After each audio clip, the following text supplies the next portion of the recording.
Welcome.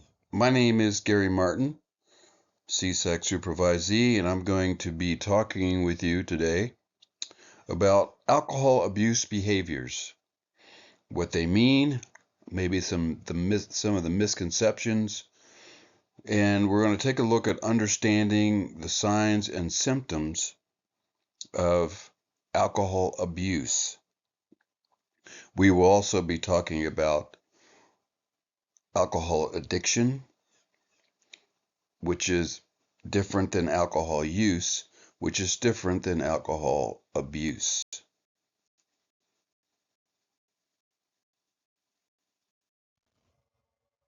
So, what is alcohol abuse? Alcohol abuse, separate from alcohol abuse is the excessive use of alcohol that leads to harmful consequences. So, using alcohol in and of itself is not abuse and is not addiction, but it is the excessive use of alcohol, and also that excessive use of alcohol leads to harmful consequences. In fact, any excessive use of alcohol is going to lead to, they just go hand in hand. If you're going to use too much alcohol or use it often and you're abusing it, more than likely you're going to run into negative consequences. So alcohol abuse, what is it again? Well, it can include drinking too much alcohol at one time. It can include drinking alcohol too often, or it can be drinking alcohol in dangerous situations. Now, when you're drinking alcohol in dangerous situations, you've pretty much lost your discernment on when to drink and when not to drink. It's a sure sign that if you're drinking and you're in dangerous situations, for instance, drinking while driving, it's the big one, but also drinking, maybe drinking too late at night, in a bad area where you just lose all sense of your surroundings. Maybe it could be drinking with people who, when they get drunk, they do things that you don't want to do. So there can be some dangerous situations. And if you're continually putting yourself in that situation, then you're probably looking at abusing alcohol as opposed to using alcohol, because you've lost your discernment on where you should be drinking, where you should not be drinking. Um, Drinking alcohol too often. If you have to wake up in the morning and get a drink before you can just start your day, if you have a bottle in the car or a bottle in your office in the drawer, um, if you have a bottle next to your bedstand, um, you are abusing alcohol, you're using it too much.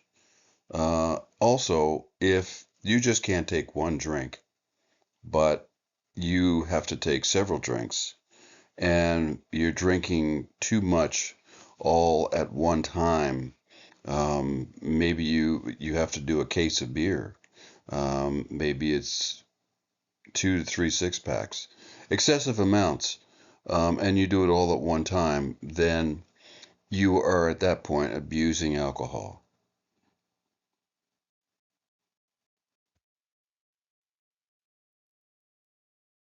So there are many different alcohol abuse behaviors, which, if anyone is familiar with the abuse of alcohol, you're probably familiar with some of the behaviors that go along with it. Some common behaviors include drinking alone or in secret. If you're starting to isolate and and the bottles become your friend, alcohol has become your friend, and more you're finding yourself isolating, being alone, not wanting to listen people tell you to stop, you're abusing alcohol. Drinking to cope with problems. Now, this is a big one. A lot of times people have issues that weren't brought on by drinking, but they tend to try to solve the problem by drinking it away, becoming numb, really, to the issue, to the problem, getting fired from a job, having relationship problems, either with children or with your spouse, going to parties and finding people there that you buddy with in order to cope with loneliness, and then you have to drink around them so that it makes it all feel more comfortable. Drinking to cope with problems, or maybe sometimes it's to deal with depression. Maybe sometimes it's to deal with um, being too excited and to calm you down, whatever it is. If you're drinking to cope with issues in your life, then you're more than likely going to have alcohol abuse behaviors, behaviors that are affiliated with alcohol abuse. Some of the other signs are that you're going to be neglecting your responsibilities, putting responsibilities away. Now the alcohol has become the friend of friends, and everything, at least in someone who abuses alcohol, everything that makes things feel good or makes things relatable or easy to do or easy to get along with all are found in drinking and in using alcohol abusively. Experiencing blackouts. That's when it becomes more of a physical problem, and it's beginning to affect your brain so much that you just black out. Uh, you can't you can't really think that much anymore. It has taken its toll on your brain, and now the brain just shuts down and you black out. Having legal problems.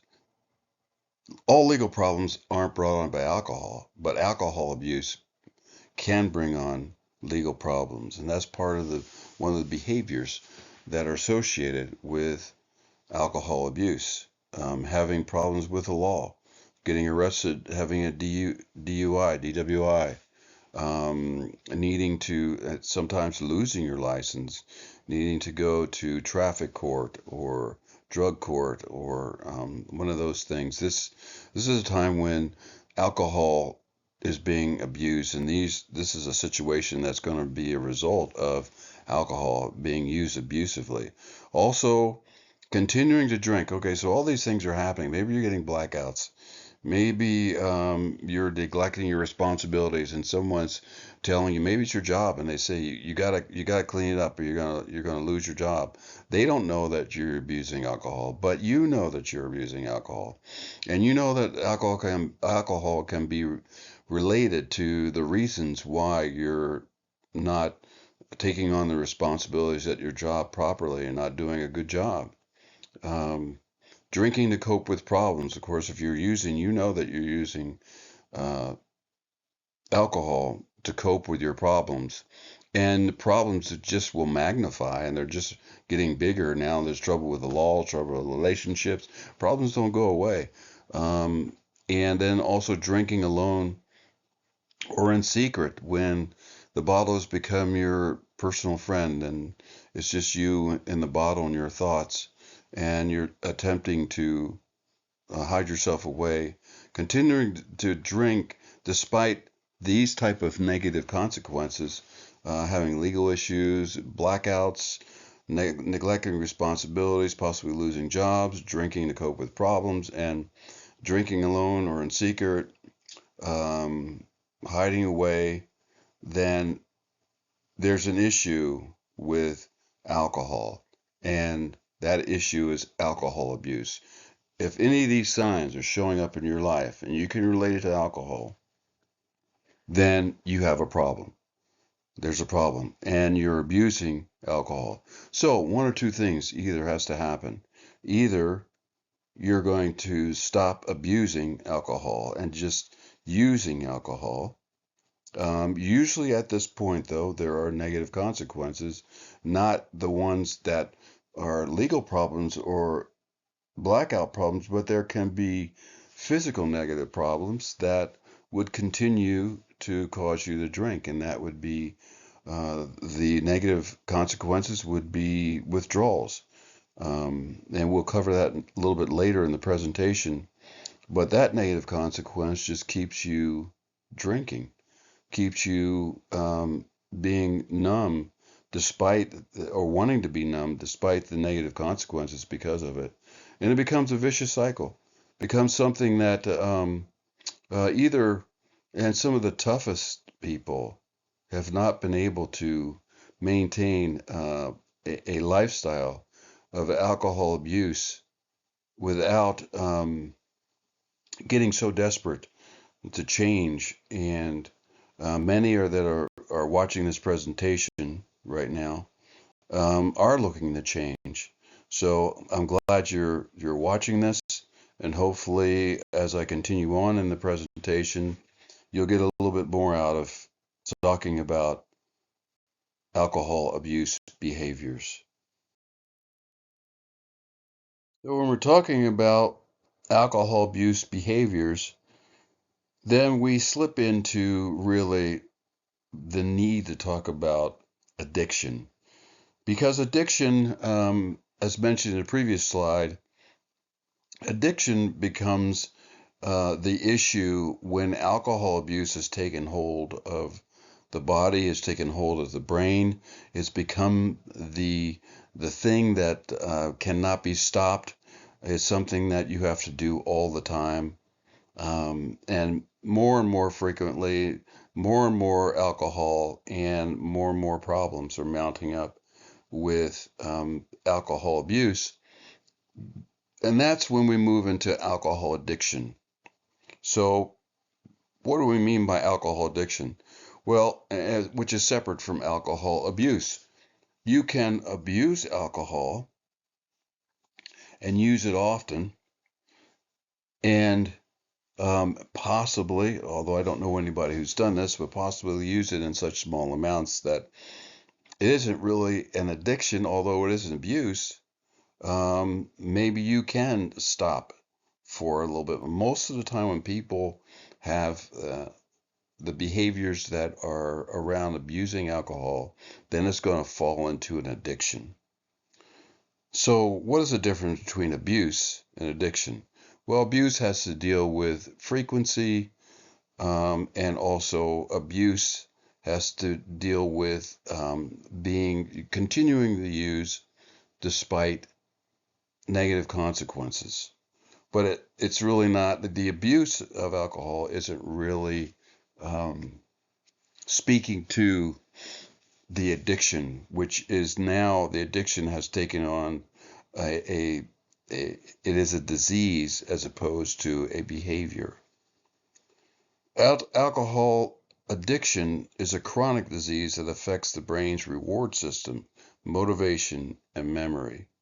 So it's a matter of definition, not a matter of necessarily practice, that we talk about when we talk about the difference between alcohol abuse and then we talk about alcohol or addiction in general. We're talking about alcohol, so it's alcohol addiction. Addiction is a disease. Alcohol abuse is not necessarily a disease per se. Alcohol addiction is a chronic disease that affects the brain's reward system, motivation, and memory. So it's like any other disease. A lot of times when we talk about addiction in our groups, we're talking about a behavior that you cannot get free of despite negative consequences. Your body now will tell you basically don't stop. If you do, then it's going to rebel. Something's going to happen.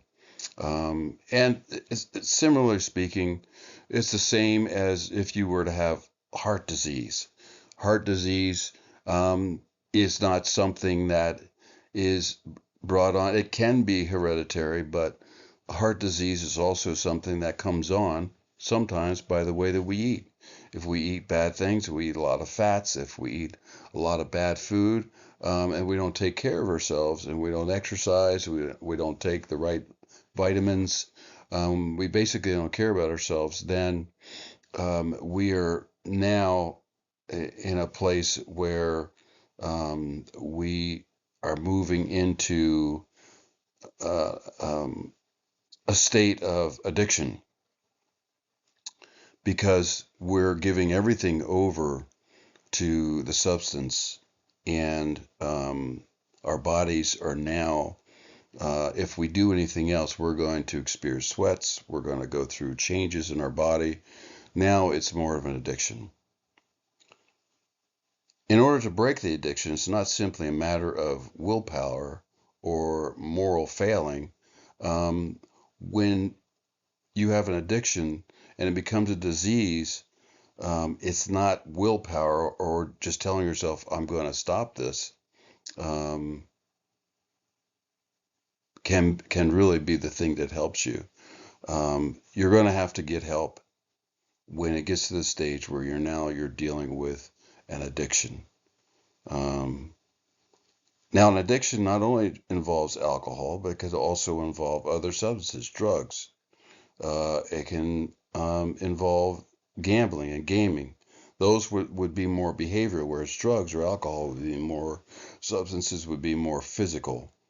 And these things would be things that we would look at in order to tell us that we have an addiction because we just cannot stop doing it.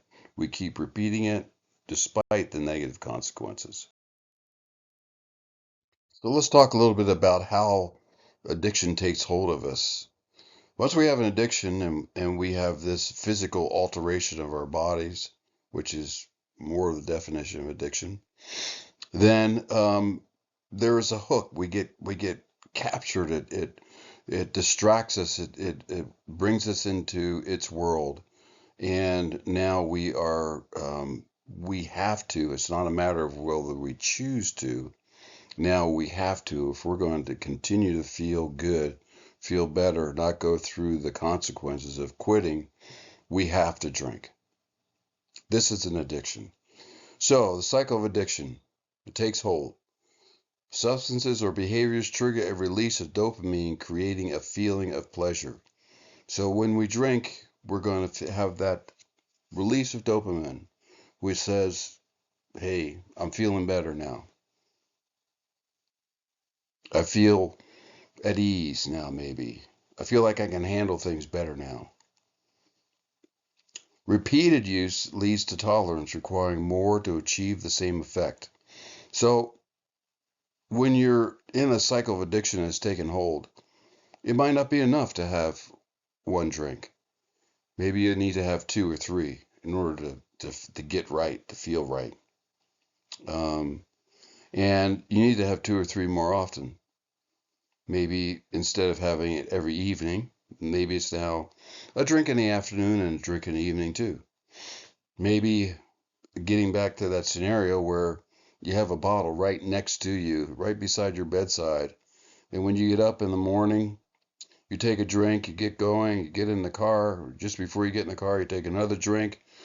Get yourself right before you go to work. You got a bottle at work, et cetera, et cetera. So now, though, maybe you've built up a tolerance. So now instead of just half a drink or maybe one drink, now it's two or three before you go to work.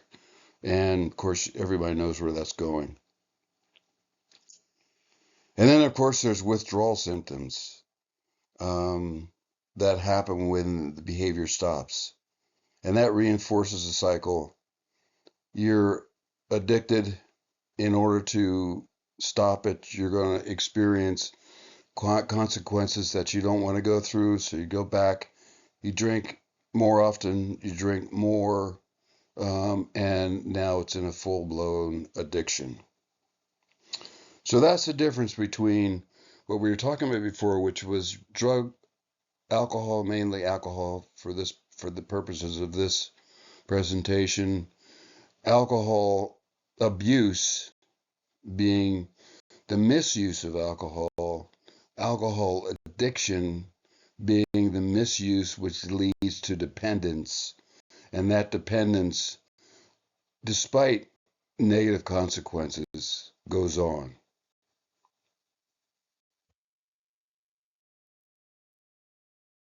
So in the previous slide, we were talking about negative consequences.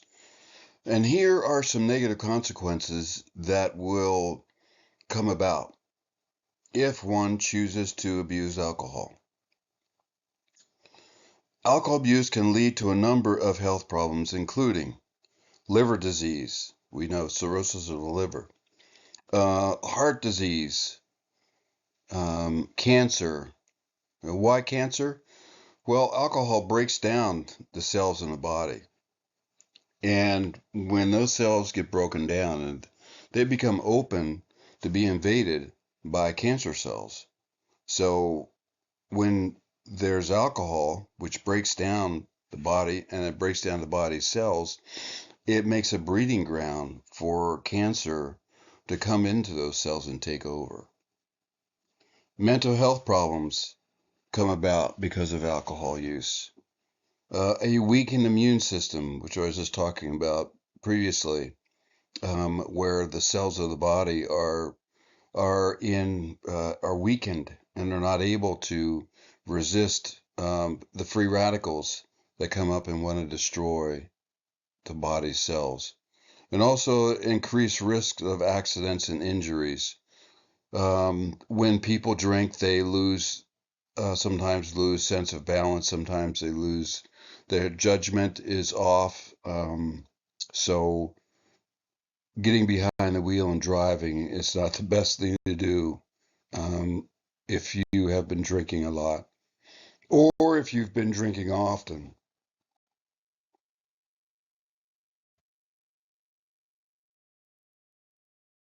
So alcohol abuse can be harmful in our relationships. Alcohol abuse can also damage relationships with our family, with our friends, with our spouses, and maybe distant relatives. But our relationships are going to suffer if there's alcohol abuse. People who abuse alcohol may be more likely to be abusive or neglectful, because they either isolate or they lose control when they are in relationship with others. They lose control of their emotions and they are quick to give in to whatever emotion comes along, because the alcohol is basically saying, just take off restraint, do what you want to do, and just feel good. And so we're not really caring about other people around us. And so we're going to be more likely to be abusive and neglectful. We may have difficulty communicating. We may not want to communicate. We may just want to hide away, kind of wish that the world would go away and we would just be left alone to work it out, to feel better. But in all actuality, that never really works. So we go back and forth with it to the point where we just rather not do anything but drink, and then we just take care of our basic needs.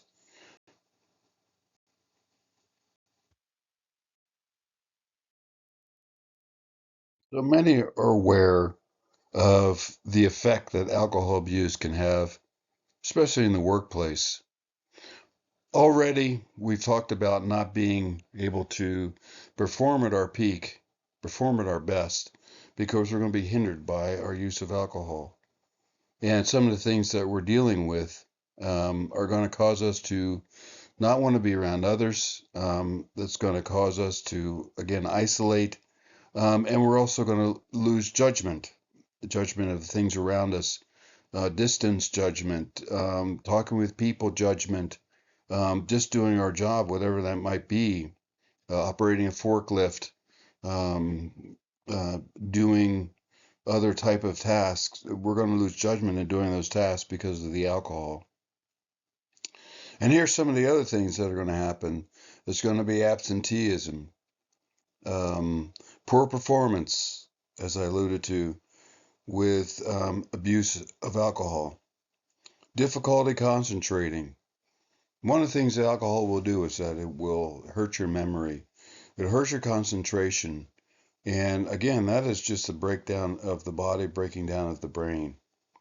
And in the end, if there is alcohol abuse in the workplace, job loss is going to be probably the biggest um, result of using too much alcohol and using it often.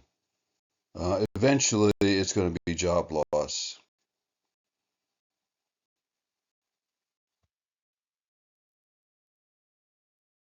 So, because of the potential of alcohol abuse interfering with our job, then of course that's going to be it's going to interfere with our money.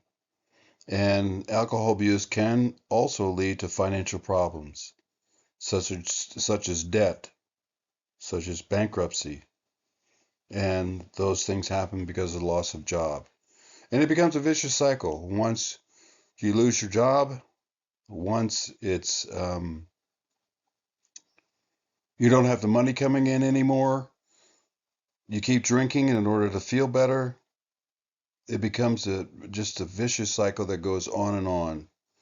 Um, and then it's really is. It's a matter of choosing which way you're going to go at this point. Are you going to go through working and working it out and striving to get it right so that you can get out of this trap of alcohol abuse and addiction? Or is it just going to continue on and on until, and it will eventually lead to death?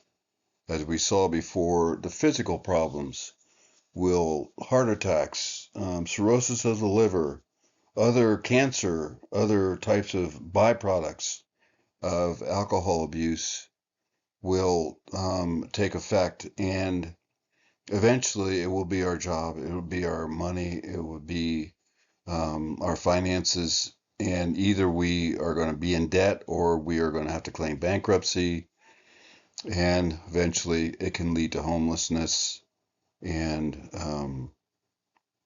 just depression. So um, we have to make that choice before it gets to this place. Are we going to abuse alcohol? Are we going to continue to use it in the way that in an abusive way, or are we going to escape the basic um, going around and around with problems? Are we going to escape that by making the choice to get out of this abusive world that we're in, and we're going to go get help? We're going to go and look for healing.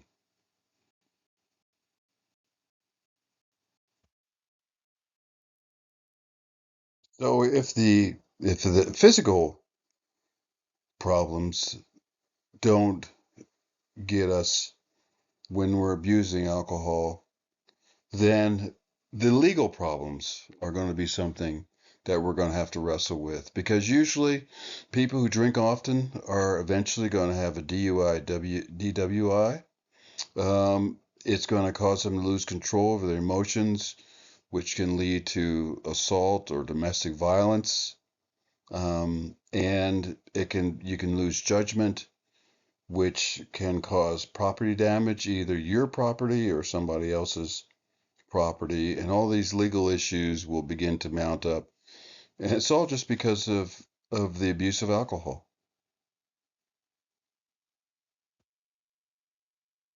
And stopping the abuse of alcohol can rid a lot of these problems. Now, I'm not saying that there are problems always, and there can be these problems without alcohol, but alcohol, it's like putting fuel to the fire, so to speak. It's just going to lead to the explosions in one's life.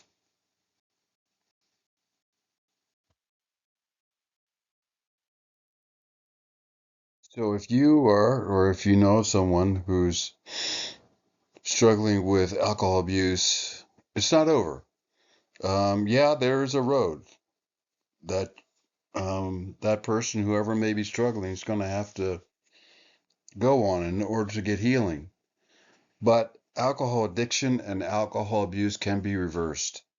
Just like the disease of heart disease or any other disease, once we take the medication, once we do the things, now there are certain things to, of course, cancer. We don't have a cure for cancer, but there are treatments that will help so that cancer is slowed down.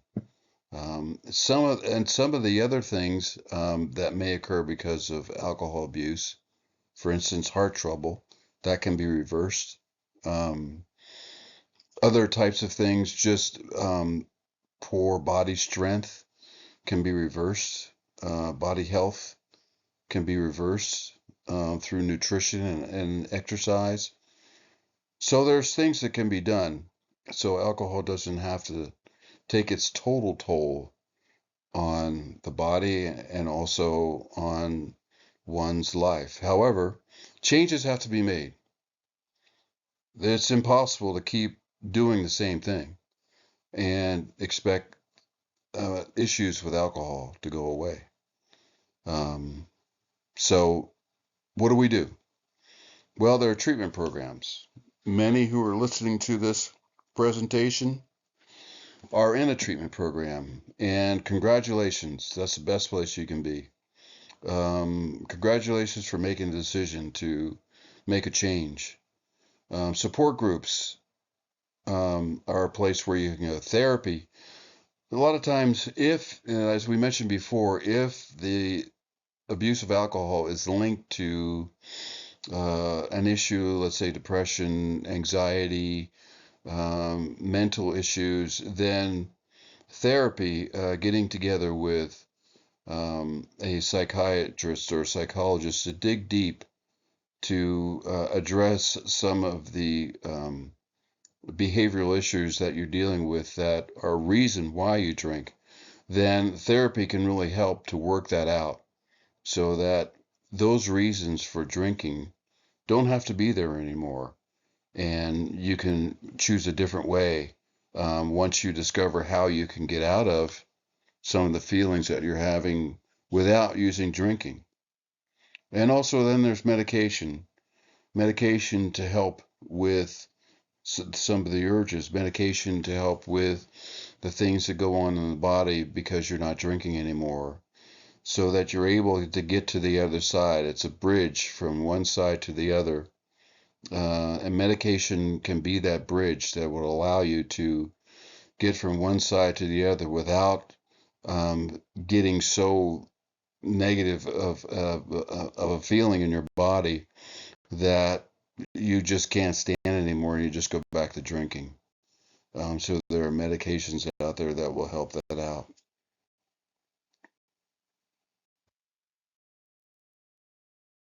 So here are some of the things that are being done to prevent alcohol abuse. One is educating young people about the dangers of alcohol. Studies have shown that if people under the age of 18 who don't get introduced or don't start drinking alcohol are more likely not to have a problem with it the older that they get. Somewhere around the 20s, if they do start drinking at that point, they're less likely to have it become an addiction and less likely to abuse alcohol. It's just the studies that are out there that show that. Um, Also, some of the things that can be done to prevent alcohol abuse would be promoting responsible drinking habits. So, we're not saying that in dealing with alcohol abuse, we're not saying that it's bad to drink at all. It's just bad to abuse drinking, and it's bad when it becomes an addiction. So, promoting responsible drinking habits um, are the thing to do in the if someone wants to drink and they don't want it to be abusive, then they just have to be responsible about their drinking. Reducing the availability of alcohol. It doesn't have to be next to your bedstand. It doesn't have to be in the medicine cabinet in your house. It doesn't have to be in a refrigerator. It doesn't have to be in the clothes drawer.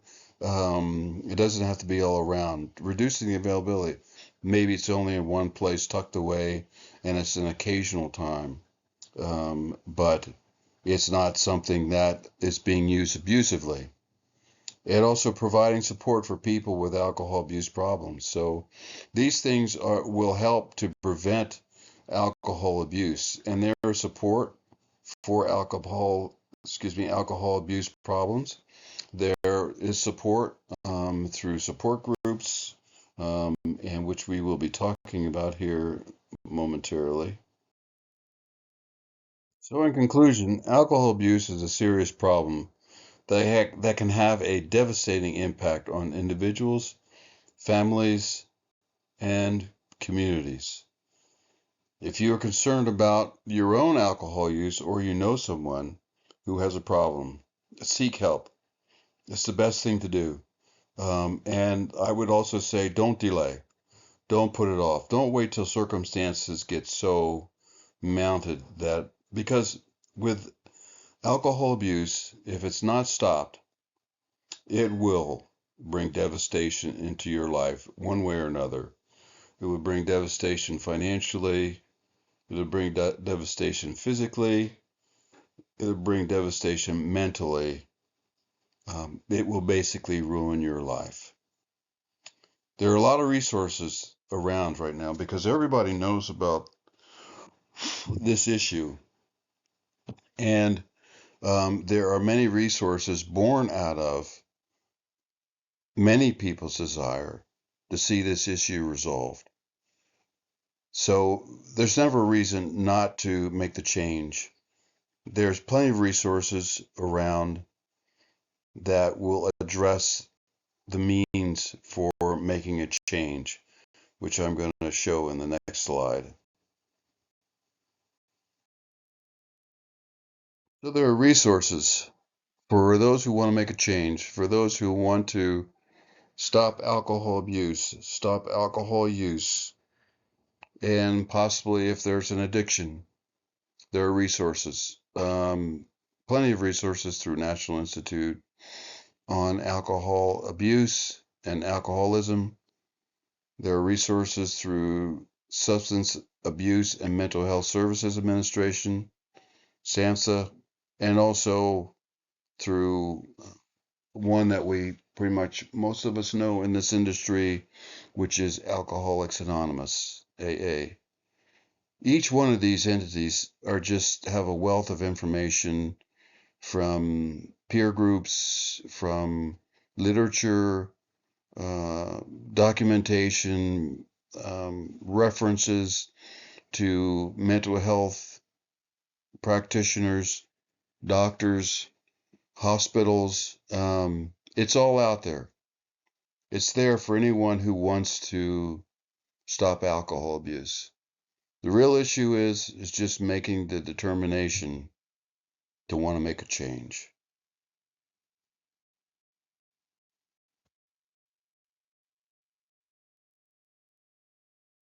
Thank you for the time that you took to listen to this presentation. Hopefully, you were able to pull out some different tools and nuggets out of this presentation that will help you in your recovery efforts. I want to end by saying thank you again for watching this. Also, I want to leave you with a quote that was from Bill Wilson, the founder of AA. Life does not consist in thinking, it consists in acting. So if you have an issue with alcohol abuse or know someone that has an issue with alcohol abuse, consider making a change and acting upon that change.